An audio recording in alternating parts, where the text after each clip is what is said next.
মাদক বিরোধী অভিযানে বড়সড় সাফল্য পেল রাজ্যের আইনশৃঙ্খলা রক্ষাকারী বাহিনী। বুধবার দুপুরে ক্রাইম ব্রাঞ্চ সিপাহীজলা জেলা পুলিশকে সঙ্গে নিয়ে কলমচোরা থানার অন্তর্গত মানিক্যনগর এলাকায় বিশেষ অভিযান চালায়। অভিযানে আনুমানিক 2 লক্ষ গাঁজা গাছের নার্সারি চিহ্নিত করে সম্পূর্ণরূপে ধ্বংস করা হয়।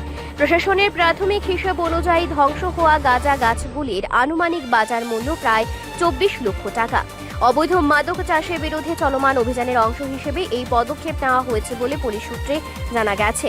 অভিযানের সময় সংশ্লিষ্ট এলাকায় কড়া নিরাপত্তা ব্যবস্থা গ্রহণ করা হয় এবং গোটা প্রক্রিয়া আইন মেনেই সম্পন্ন করা হয়।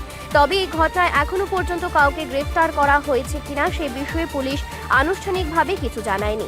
প্রশাসনের পক্ষ থেকে জানানো হয়েছে, ভবিষ্যতে অবৈধ গাঁজা চাষ এবং মাদক কারবারের বিরুদ্ধে এই ধরনের অভিযান আরও জোরদার করা হবে। রিপোর্ট সংবাদ প্রতীক্ষা।